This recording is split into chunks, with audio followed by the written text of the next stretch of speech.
Hello and welcome to the Film Pulse Podcast. This is episode number 424. My name's Adam Patterson. With me today we've got Kevin Ranshaw. Hey, Kevin. Hey, how's it going? Yeah, it's going pretty well. How about yourself? Oh, it's going all right. All right. Great. This week on the show, we'll be taking a look at Halloween Kills, the much anticipated sequel to David Gordon Green's Halloween pseudo-sequel reboot thing that came out a couple years ago. Also be going over some we're watching on the watch list and this week's new releases in theaters and on VOD and Blu-ray. Thank you so much for joining us. This week, please remember to review us on iTunes if you get a moment. That would be very helpful. Just a quick housekeeping bit. The new Saved by the 90s has been recorded. I'm in the process of editing it right now, so it should be out relatively soon. We tackled sci-fi horror movies of the 90s this month, and that includes reviews of Event Horizon, Cube, classic, Brain Scan, starring Edward Furlong, and Species. Oh. So, yeah, check that. That was fun to revisit some of those. So, stay tuned for that. I'll be announcing the release of that on social media. So, all right, let's go ahead and dive into our review. We're talking about Halloween Kills. This is directed by David Gordon Green. I have a synopsis here. The saga of Michael Myers and Laurie Strode continues in the next thrilling chapter of the Halloween series. That's the best IMDb could do with that synopsis. I bet I have an email that has a better synopsis, but just for fun, I like to stick with the IMDb ones. Hell yeah.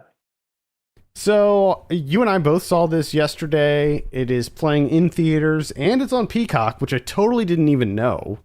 You told me about this. You're like, hey, Halloween Kills, Peacock. I'm like, what? And I have Peacock, as it happens, so, yeah. I love that. I love that string of developments where I was like, hey, I think this is on streaming. And you're like, no, it's not. And I'm pretty sure I was annoying the hell out of you. And then I was like, no, I read it's on Peacock. And then you're like, oh my God, it is. I have Peacock. And I was like, well, shit, we can watch this.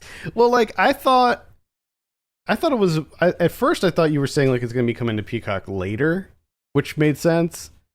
But I didn't know at first that you were like, yeah, it's out now, day and date on the Peacock service. So, yeah, I was really excited to be able to catch. I mean, I was going to go see it in the theater anyway, so, but my wife really wasn't interested, so this worked out good. Perfect, man. And I saved you some gas. Gas prices are ridiculous right now. Yeah, what's up with that? I heard about that. It's crazy. It's supply chain. Yeah. What a nightmare we live in. So I enjoyed the last Halloween. If I remember correctly, you were pretty much okay on it too, right? You were like, yeah, you liked it, you didn't love right. it. That's kind of how I thought about it. I watched it twice. I think we had Ryan watch it for Ryan Watches Movie, and I rewatched it for that, and I still enjoyed it. So I was pretty excited going into this one. Now, one thing that I noticed about Peacock that I do not like at all is the fact that they have, when you're watching a movie, they have the Rotten Tomatoes score always showing on the player. I don't know if you noticed that. So like if you hit pause or whatever, like, you know, where it shows where you're at in the movie, the Rotten Tomatoes score is always there next to the title. And that really bothers me because I feel like there's too much weight on the Rotten Tomatoes score. And I say this as someone who is a Tomato Meter approved critic. Like, it's too much. Like, yeah, there's no need for it to be everywhere, and for them to be doing like who owns them? How'd they get so powerful? Somebody owns them. They're not I don't think they're their own. Oh, Fandango owns them. But still, like, why did people agree to this? I don't know. I don't know like why. If you're NBC, why are you like, yeah, let's put the tomato score, which is just a lovely turn of phrase to hear. It's to be to work your whole life to try and make, how difficult it is to make a movie, to be cast Yeah. in a movie, that all those things, that industry as a whole, and then to be hung up and utter the words tomato score. What's your tomato meter score? There is so much weight on it now. It got to the point, so like just to get a little bit inside baseball, the podcast, the Film Pulse podcast, the show you're listening to now, was not on Rotten Tomatoes. So we did this completely separate from when I would write my own personal written reviews. Like all of those would go all of those would go up on Rotten Tomatoes because I'm on Rotten Tomatoes as a critic. However, there were so many movies that we reviewed on this show that the PR people, sometimes the filmmakers, they would actually contact Rotten Tomatoes and ask that our review be featured on there, that we did in the podcast. So Rotten Tomatoes actually reached out to me and they added our podcast to Rotten Tomatoes because that score is just so important and there's so much weight attached to it these days that it's just another weird thing. Yeah. Too. And to take that a little bit further in terms of the amount of work that it takes, and a lot of it's just luck, dumb luck. Things, the planets aligning, and then you utter the word tomato score. But then also to be like, okay, the tomato score that is created in part by just two random guys that grew up in central Pennsylvania. Yeah. I mean, it's like shooting this shit. It's the most arbitrary thing, and also like there was a time. I'm not gonna say the specific movie, but there was one moment when I gave a score of 5.5 out of 10 to a movie, which meant that it was rotten on the scale. So if you're doing out of 10, it needs to be a 6 out of 10 in order to be fresh.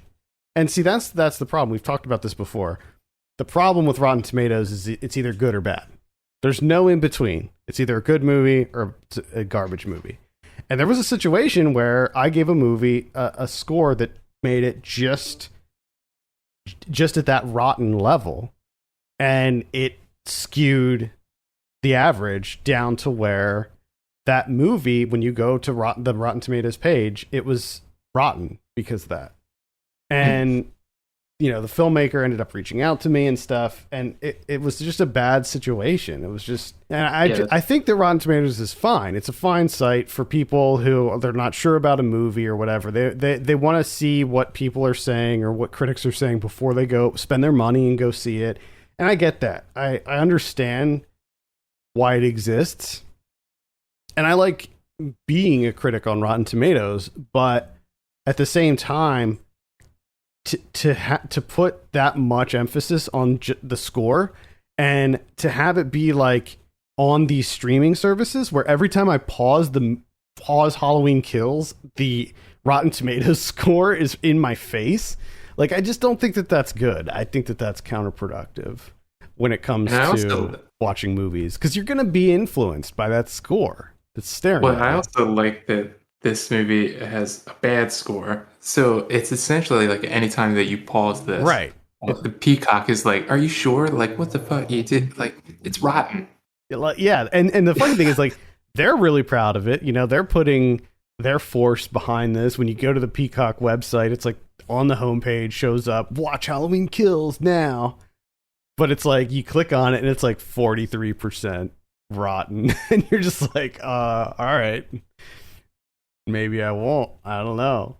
It's weird, man. Like, It is. I don't think it should exist like that. Anyway, now that my little Rotten Tomatoes tangent is over, let's talk about Halloween Kills. Unfortunately, I agree with the Rotten Tomatoes score on this one. I think that it started off for me really strong. Like I was like, I saw that score when I hit play, so I knew that it was like sitting at a rotten score, 43%. So it's like not horrible, but And I was like, oh, I don't. After the first like 20 minutes, I was just like, I don't get what people are hating about this. Like, this is awesome.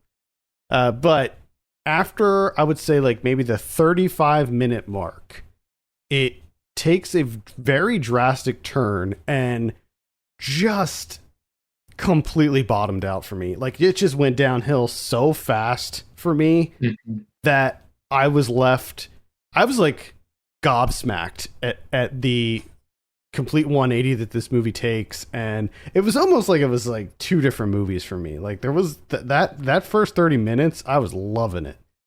But from that hospital scene with the crowd, you know the one I'm talking about. Oh yeah. Oh yeah, buddy. From that point, the movie completely changes, and I was just like, this is awful. Nothing about this is fun. Nothing about this is scary. I was just so checked out when that whole thing started up, which is so disappointing, because I think that the idea of this movie, like the concept of it, I think is really cool. Like, what the dumb IMDb synopsis doesn't tell you is that, we know that Michael Myers survives the events of the 2018 Halloween. This takes place on the same night, by the way, which I think is cool when movies do that. And you have what is essentially survivors of Michael Myers, like, getting the community together and forming like a militia to go after him and kill him. And I think that in and of itself is a cool idea. However, where they go with it is lame, and I was not on board at all with how they developed that. Yes. Unlike you, I was not hooked in the beginning of this movie. I actually saw it kind of the opposite, where I felt like the opening of this and just the whole thing as a whole, honestly. But the opening really had me worried because it felt like a mess. There's so many cuts, and there's so many, we're going back and forth between time. We're introducing so many people. And yes, I do kind of like this idea of the survivors throughout,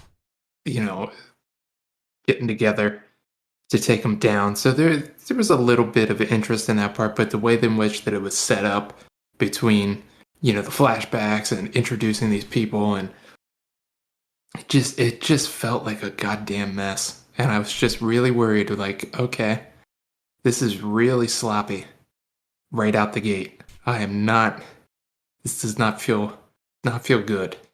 And then, like you said, what they end up doing with it, not only does it get kind of lame, but like the writing's really bad, which just kind of surprising coming from David Gordon Green and Danny McBride.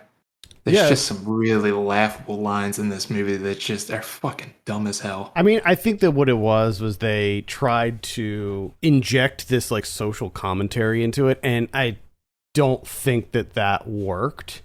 Like this is a Halloween movie. Like, just have it be a Halloween movie.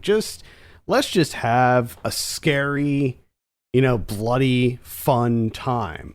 Why do we have to like get into this whole like he's turning us into monsters and like the crazed militia thing, like. Well, come on. There's the whole, at his house, his childhood home, and he stands at the window. Mm-hmm. But what if he's not looking out? What if he's looking at himself? Yeah. I'm like, shut the fuck up. Are you serious? Are you going to put that in there? You mean to tell me there's not a single mirror in that house that he couldn't just look at himself in the mirror? Right? Like, it wasn't when he killed his sister, she was at her like little vanity thing looking at herself in the mirror, so fucking, it feels like this, like, honestly, this doesn't feel like a Halloween movie to me at all. Like, there's Michael Myers, right? But yeah, like, that's the thing. That's why I liked the beginning, because to me the beginning did feel like more like a Halloween movie. The flashback that was in the 70s, and you had the scene with Jim Cummings, and then like the I actually did like the scene when he was coming out of the building and he had his confrontation with the firefighters. Like, I thought that was a badass scene. Now, did that feel like a Halloween movie? No, not Yeah. not really. It was like an action movie, but still, I thought that the way it looked. I mean, him emerging from that, like the burning building and stuff, I thought looked badass. And that's the thing. Like, there's a lot of scenes in this that I think visually looked good. Like they were, a little bit stylish. And so there were certain visual elements that I thought looked really cool. Like the movie itself looks polished. I like the aesthetic of it and everything. Like the flashback scenes I thought looked really good. But yeah, it's just like where it goes is just not, it's just so lackluster, man. And like the whole thing that I liked about David Gordon Green's version was that the people were pretty smart. I mean, at this point, you have Laurie Strode, Jamie Lee Curtis's character. She's been preparing for this her whole life. She is like a trained badass killer. And then you have her daughter played by Judy Greer, who, she raised her daughter and trained her up too. So she knows a thing or two about survival. But then you have this scene at the end. I'm not going to spoil anything about this movie, but there's something that happens at the end where you're just like, what are you? Like, this guy. Michael Myers. Why would you do that? You're so freaking dumb. Yeah. Specifically, the Anthony Michael Hall character. I like that that he was playing Tommy Doyle. I thought that was kind of cool. They brought him in as Tommy Doyle. He wasn't the original. No, there's no way he was the original Tommy Doyle. I hope he was.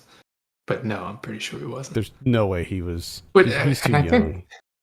I think that's another thing that kind of irritated me with it on a couple of different levels. One, I hate the idea, and I know this is how most movies are made now, but I hate that you can tell that when they started this a Halloween trilogy of sorts, that it wasn't prior to filming written out as a trilogy. You can tell that they're trying to make this of the moment. And they're kind of like, maybe they were surprised by the first one. They're like, oh shit, we have to write a second one. Okay, well, here we go.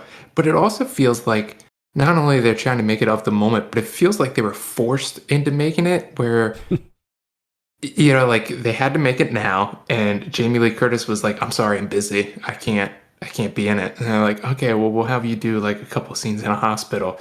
And that's it. Because she's not in this movie. Yeah, she's not really. Well, I mean, I think that, yeah, I don't know if they were planning on the sequel to begin with. If they were, they sort of wrote themselves into a corner with her being very gravely injured at the end of the last one. So, I mean, really, if they were going to do it and they wanted to do it in the same night, it makes more sense that she would be kind of stuck in the hospital because she's pretty much dead, and the same with the cop, Will Patton's character, Officer Hawkins. Like, you think that he's dead in the last one, so somehow. Which, okay, I mean, that could be slightly interesting in that, she gets sidelined. So Judy Greer, who is, raised with this, but she kind of went off and tried to make her own life and tried to forget about this, and now she's pulled back into it. Okay, maybe she has to finish this. But like you said, it makes no goddamn sense at the end. Yeah, I think that they just everything was blundered at the end. Like the end was just so disappointing. This was supposed to. I feel like this series was supposed to be like, it was supposed to capture everything that made the Halloween series fun and alluring, but also modernize it to the point where like it sort of circumvents some of those tropes, some of those kind of 80s slasher movie tropes. But at the end of this movie does not. I mean, it just feels so dumb, like just so dumb at the end. I was just so disappointed. Well, and also it's just like they turned it into not a Halloween movie. No. It really feels like he feels like an action anti-hero where he's just I mean, and he's old as fuck, but for some reason now he's spry as hell. He's got so much agility. Well, we know that he's got Fuck people supernatural. up. But He's got powers. yeah, but they also speed him up a little bit. Like he's a slow ass dude and he catches you. They But did make no, him. he's taking on like 15 people at once. Yeah, that's one thing I definitely noticed about this one is that they made him a lot more like just fast and aggressive. Like, he's called the Shape. So like the thing that made him creepy was how he would just stand around, and you know, like, yeah, you didn't really see him running ever. which is bravo to Carpenter, is that he made a horror movie With the William Shatner franchise mask. for decades, and it's just a guy standing. I'll tell you, I mean, the original Halloween, it still holds up, man. It is so good. Yeah, it's but I do wonder, one of the best horror movies ever made. But I think that's one of those instances where his music coupled with the execution just takes it over the top. Yeah, because I think if you don't have that music in that original movie and you just have like a very mediocre score, you're just like, this is all right. No, yeah, the music, yeah, Carpenter's score is like 100%. It is so identifiable. Like it goes hand in hand. I mean, it's almost as iconic as the mask itself. Yeah. Oh yeah. Now, the one thing writing wise that I did appreciate, but it was a little bit, it didn't overcome all the issues that I have with this movie.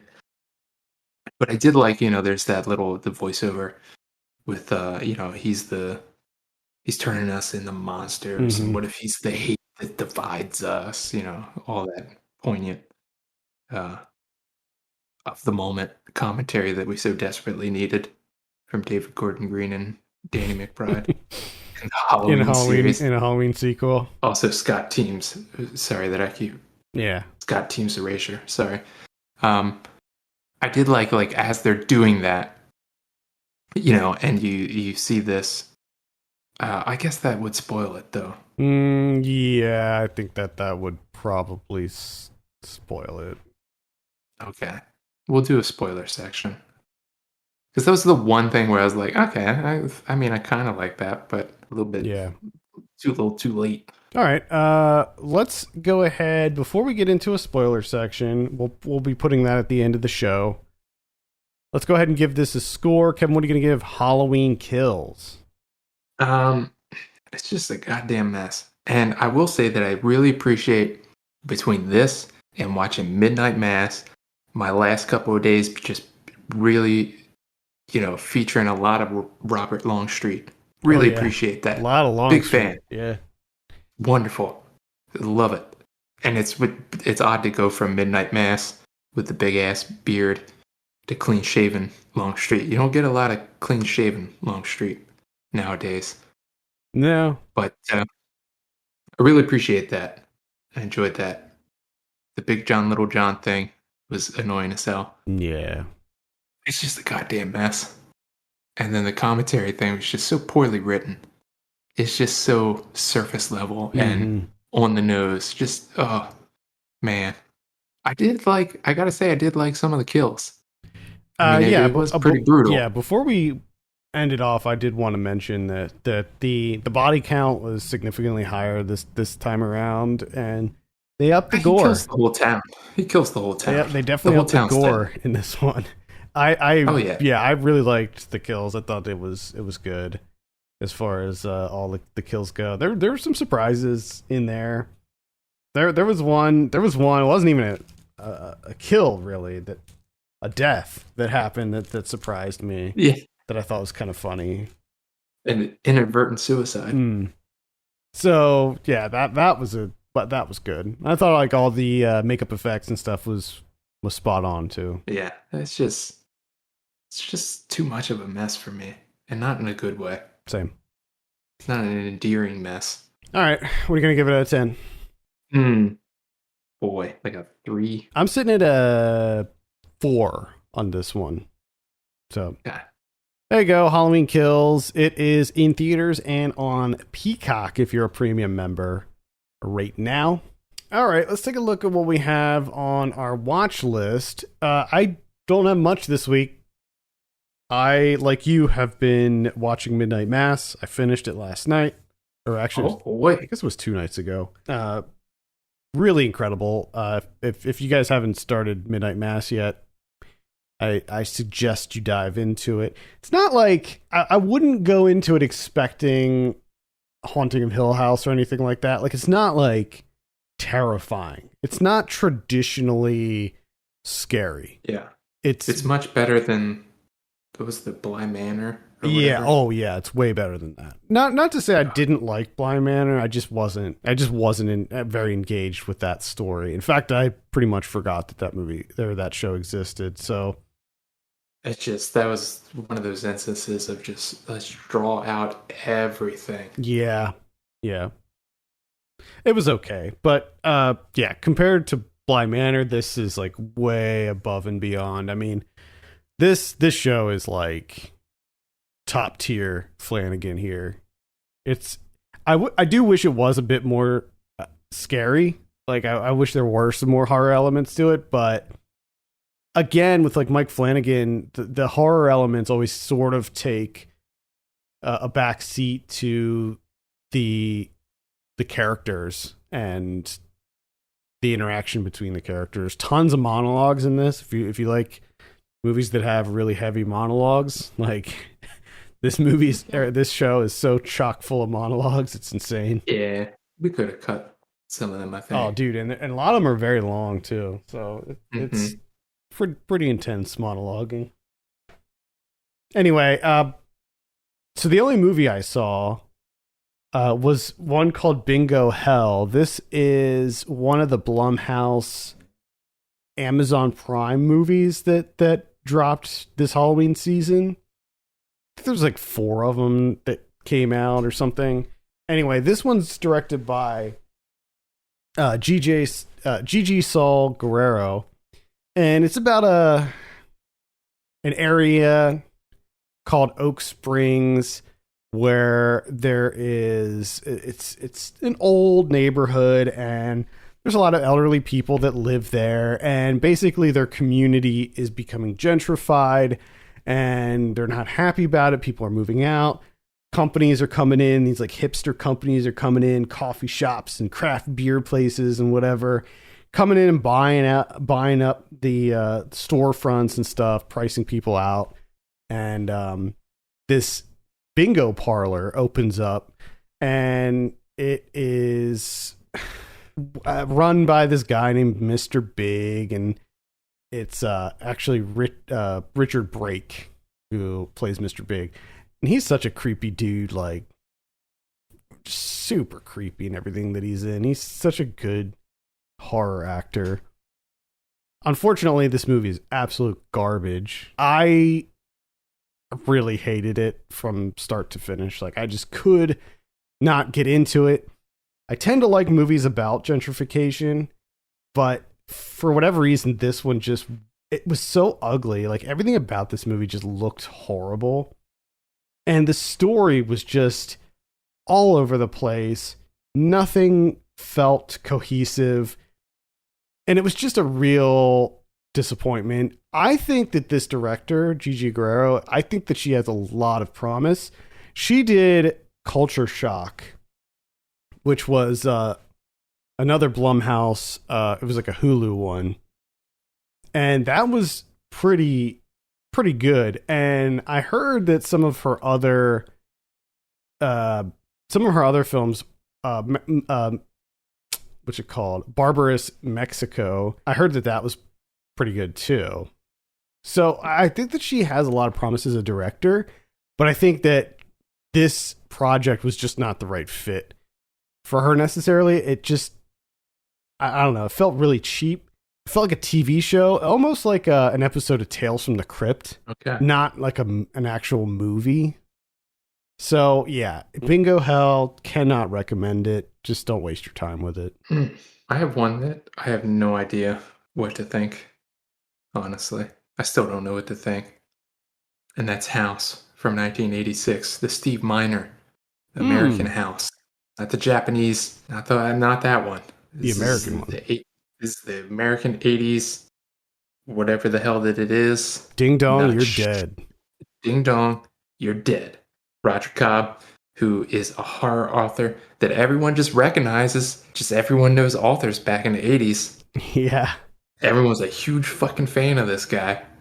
So he moves in to, god damn it, I can't even remember if it was his aunt's house. There's something off about this house, man. Weird stuff going on. It's like it tricks you. It knows everything about you. But he goes there and he wants to get some writing done. He also, maybe he finds his son that went missing at the house years ago. Who knows? But he's got some stuff he's got to deal with. And most notably is that he's got to write this book about his experience in the Vietnam War. And this movie is just so fucking weird. Mhm. Not necessarily in a good way, just in a way that seems like they couldn't decide what they wanted this to be. Tonally, it's all over the place. Like, it'll be just like silly, and then it's doing, like Vietnam trauma type stuff. But then those flashbacks are also just absolutely silly. And I don't know. I mean, one thing that I'll say is I really like the practical effects of this, like the costuming and Mhm. everything, like the creature design. Like, it was just great. I really enjoyed that. The puppetry is wonderful. And I like towards the end where he kind of like finds like secret portals in the house, and just like the layout of it, and the surprising turns that it takes. But everything else, just, I mean, I don't know. I have no idea. Like, I don't know if this is good or bad. I don't know whether to recommend it or not. I'm just baffled by it, really. It's just such a weird movie.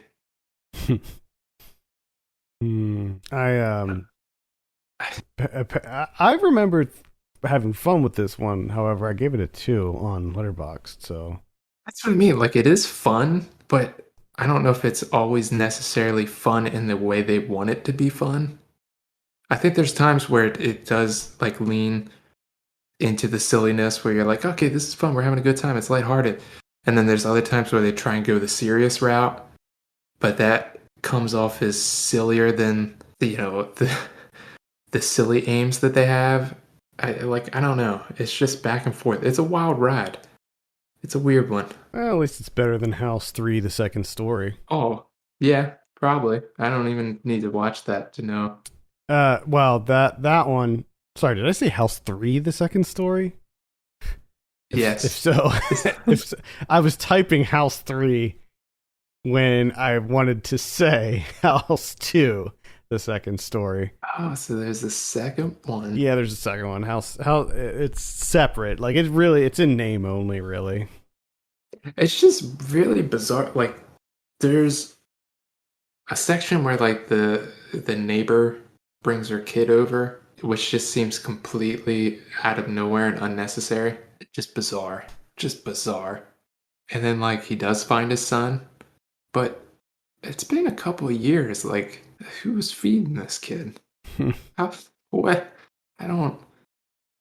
Just weird. It's a Just weird a movie. weird ass. Yeah. There is a third one too, called The Horror Show. House 3, The Horror Show. Wow. I don't think any I of might them watch are them like all. they're not actual sequels. They're just like they're separate stories about haunted houses, I guess. I like the idea. I like the idea of a house knowing everything about you and using that to its advantage. Dickhead house. Big head house.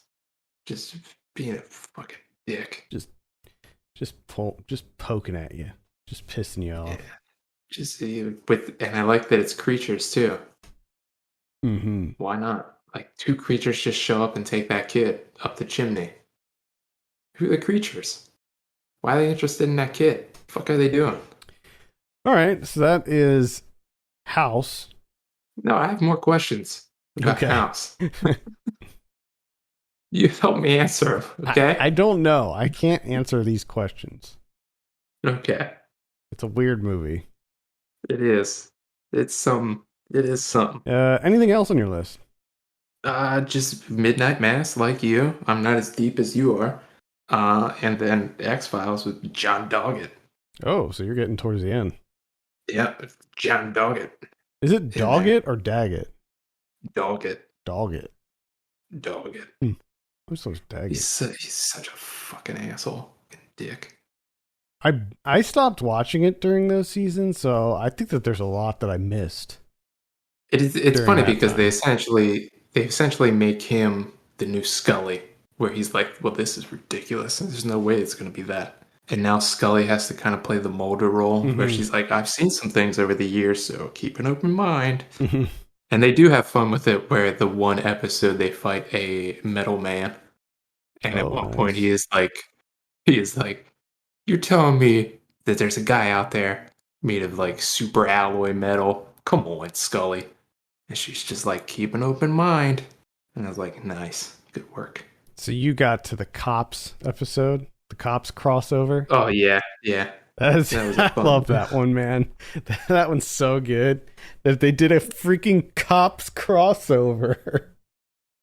It was, yeah. They do. I like when they do the fun stuff on that show. Oh yeah, man. They had some really cool ones. Between that and the Myth arc, that stuff's always good. But man, when they miss, what do they miss? Oh yeah. I actually was never a fan of like when they would try to do like the big government conspiracy theory type stuff. I enjoy that. I enjoy those. Because I like how they have that narrative in the show, but it's not always the show. Yeah, I like that. I I like when just it's so it's like two shows in one, you know? yeah. I always maybe it was just because I haven't revisited the series like properly since I was a kid, but anytime that they would have one of those episodes where it mainly focus on the like the cigarette smoking man and stuff like that, I Yeah. would just tune out. Like I'd want monsters and stuff.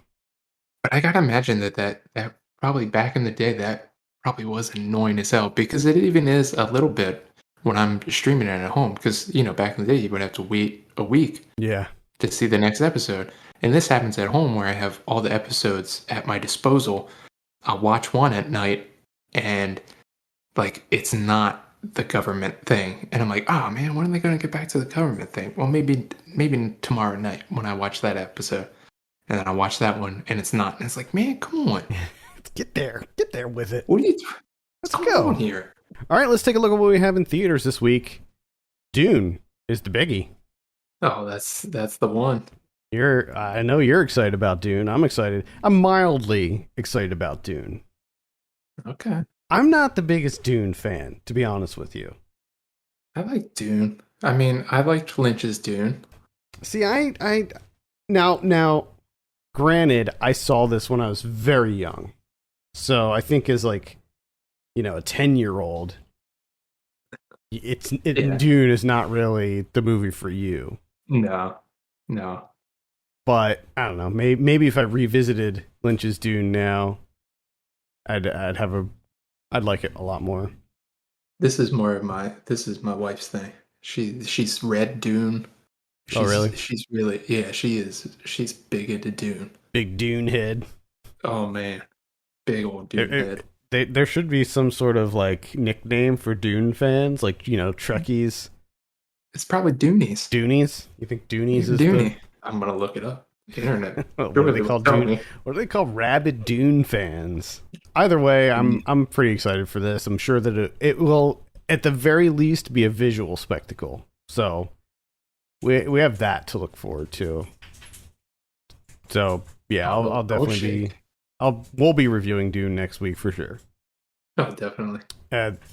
We also have Ron's Gone Wrong. This is an animated film, so check out Ron's Gone Wrong. Did you say Rons? Ron, yeah, like the name Ron. But multiple Rons? No, like Plural? Ron apostrophe S. Okay. Ron's gone wrong. There's an army of Rons, and they've all gone wrong. I thought maybe. I'm actually not too sure about what this is. I think it's about a kid and like a robot or something. I don't know. Well, Ron is voiced by Zach Galifianakis. right. All right, let's take a look at what we have on VOD this week. On the 18th, we have Soul of a Farmer. Looks like a documentary. Follows Patty Gentry, a former chef, as she battles to earn a living on her 3-acre farm on Long Island. That's going to be tough. 3 acres. Oof. Boy. Not going to be making a lot of money. No. You gotta work those crops. You gotta get that. You gotta work every single inch of that land. We got Women is Losers on HBO Max. Then on the 19th, we have Mothers of Revolution, Whitetail, A Magical Journey, and Christmas on the Carousel. Got Christmas movies coming out already. October. All right. The Lockdown Hauntings.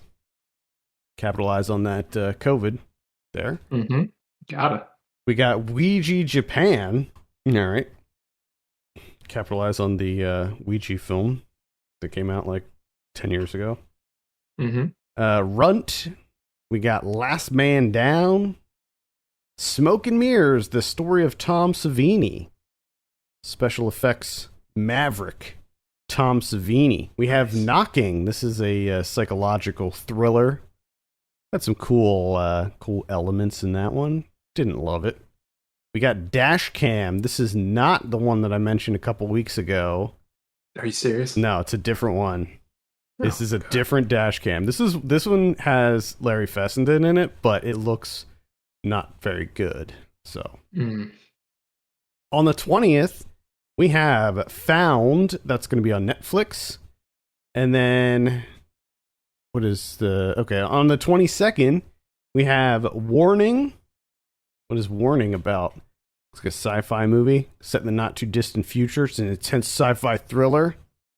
Explores the repercussions that humanity faces when omniscient technology becomes a substitute for human contact. Oh, man, looks heavy.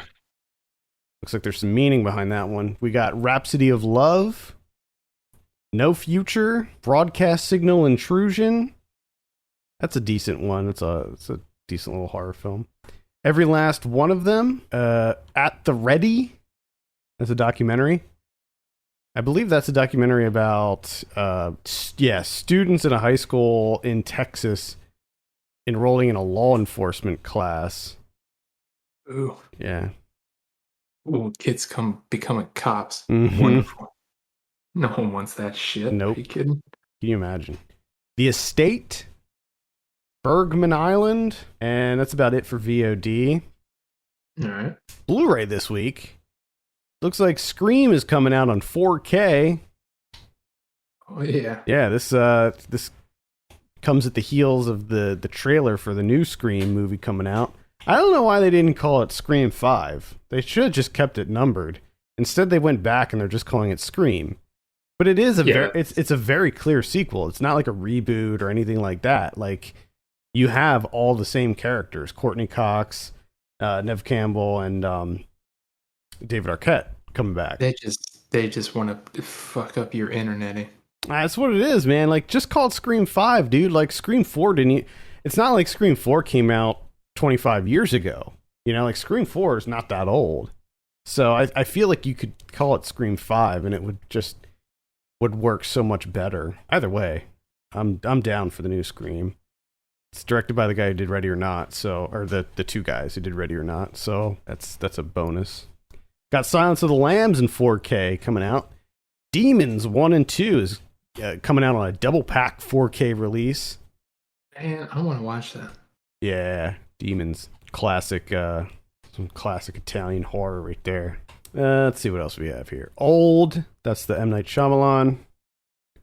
That is supposedly atrocious. Uh-oh. That has not been spoiled for me yet, so I don't know what the twist is. It's a beach that makes you old. Well, no, I know, but obviously there's some kind of twist. That'd be funny if there wasn't. That was it. Like that. Maybe that's why people got so mad. Maybe that's the twist, is that there is no twist. They just get old and they die. And they just die, and that's it. On the beach. That would be interesting. Got Snake Eyes, G.I. Joe Origins. The Protege. Those are two movies that came out, and I literally heard nothing about them. Mm-hmm. At least with Old, I heard bad things. You know. Yeah, at least Old had people talking. Yeah. There's a movie called Casual Sex. It's with a question mark at the end from 1988. This is one of those like VHS Mill Creek Entertainment VHS things. Look, they made the Blu-ray case look like a VHS tape with Leah Thompson. Never heard of it, but looks like something I might be into. We got Splitting Heirs from 1993. That's also one of those Mill Creek Entertainment VHS things. Rick Moranis. Oh yeah, never saw that. I don't think I've seen that. Cull the Conqueror from 1997, also Mill Creek VHS thing. No Man of God from earlier this year. I saw this, and I literally forgot all about it. I did not log it on Letterboxd. Wow, yeah, totally forgot all about this. It's pretty good. Huh. It's actually like... Elijah Wood plays like an FBI agent who is he is interviewing Ted Bundy. Joe Bell, it's one with Mark Wahlberg, looks pretty bad. Ouija Japan, that's pretty much it. What about Criterion's? We got two. We got The Incredible Shrinking Man from 1957. Oh man, I want to see. I think I saw this when I was a kid. Well, I really want to. Got that new 4K digital restoration. The bunch of features on there. Bunch. And then a re-release is Ratcatcher from Lynn Ramsey, which, real quick, as much as I appreciate the contemporary picks that Criterion has been doing lately, I liked it better when they did these kinds of contemporary picks, when they would get stuff that was really difficult to find or see. You know what I mean? Not streaming titles that you can watch on Amazon or Netflix. Like international films that were hard to come by. Yeah. Well, The Incredible Shrinking Man's on Peacock. Oh man, you can't cancel now. No. You're going to keep finding things. You're going to be stuck with Peacock for the rest of your life. Yeah, probably. Oh well. All right, I think that's going to do it for this week. Thank you so much for joining us. Send us your questions and topics to podcast@filmpulse.net. You can follow us on Twitter @filmpulse.net and @filmpulsekevin. And if you have a minute, consider reviewing us on iTunes. That would be extremely helpful. For Kevin Rakestraw, my name's Adam Patterson. We'll see you next week.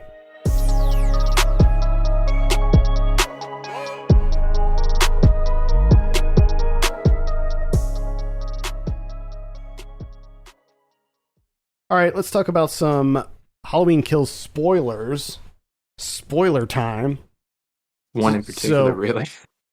Yeah, so you had mentioned the voiceover at the end being something that you appreciated. No, I hated it. Oh, no, I thought you said you liked it. Well, I liked what they did with it. Like, the voiceover is just really bad. It was poorly written. But the sentiment is, that he's turning us into monsters and look at us and look what's happening. He's the hate that divides us. And, obviously trying to do that commentary of the current political situation that the country's in. At one point, I messaged you and I said, "Is Michael Myers Donald Trump?" Because that's what it felt like. That's kind of what they were going for, And like, come on, give me a break. This is a Halloween movie. It's the Halloween franchise. But I like that as that's happening, and it seems like during that moment, this collective of strangers in this community are coming together and conquering Michael Myers with whatever they have, baseball bats and whatnot. They're victorious, and I like and I appreciate that. It seems like David Gordon Green's, Danny McBride, and teams their commentary to that was, "Oh no, like that's not going to work. Like we're fucked." And Michael Myers just completely annihilates like the entire fucking town. So they kill him at the end, supposedly, and these idiots just think that he's dead. Like, they know that he has like otherworldly powers. So, you know, you're an idiot if you think you can shoot him a couple times and beat him with a baseball bat and whatever, and that he's just suddenly dead. Like, sorry, no, that doesn't work. So he wakes up and then he kills every single one of them all at once. Just goes off. Yeah. And then he kills, especially Judy Greer. Like, that was kind of surprising. That, I mean, she was an idiot for not expecting something like that. Just hours ago. Mm-hmm. You know that he survived a burning building. Yeah. So you set a trap in. So what do? You go into his home, and you go to exactly where you probably know he'll be, and then get killed. Yep. I was but surprised. Also you do one little knife stab, and you think, "Yep, that did it." Yeah. That was the end. That killed it. Yeah, I mean, I was surprised that they did kill her off. Now, of course, we don't know for sure that she's dead. No, the fucking third one's gonna start with her being rushed to the hospital. Yeah, she's gonna be she's gonna be put to bed next to the sheriff and her mom. Yeah, and Allison's gonna be in charge of handling all of it from there on out. Yeah, so we don't know for sure. They definitely made it look like she died, but again, they made it look like Will Patton died in the last one. So yeah, it's possible that she's gonna somehow survive this, but that's the thing. They ended it on a pretty heavy cliffhanger. So, I hate it when movies do that, and B, we're definitely gonna be getting a third one. It seems. Mm-hmm. Yeah, because the third one's called Halloween Ends. Oh yeah, that's right. I did see that. Halloween Ends. So I'm assuming that the third one will again pick up on the same night. I would imagine. Yeah, I don't know, man. It's unfortunate. Just didn't like how it turned out. And to be clear, I want to preface all of my criticisms by saying, like, I don't mind it when there's like social commentary in horror movies. I mean, horror movies are known for having social commentary. Like, that's one of the reasons I actually love them. But when it's just feels so tacked on and surface level and unnecessary, that's when it kind of bothers me. Yeah, I think my issue, because like you, I love a good commentary. I like it when movies have a message. Mm-hmm. But when it's just so poorly written, my goodness. Goodness gracious. This is written on like a 6th grade level. I don't think that's being generous. Yeah. All right. That's Halloween Kills.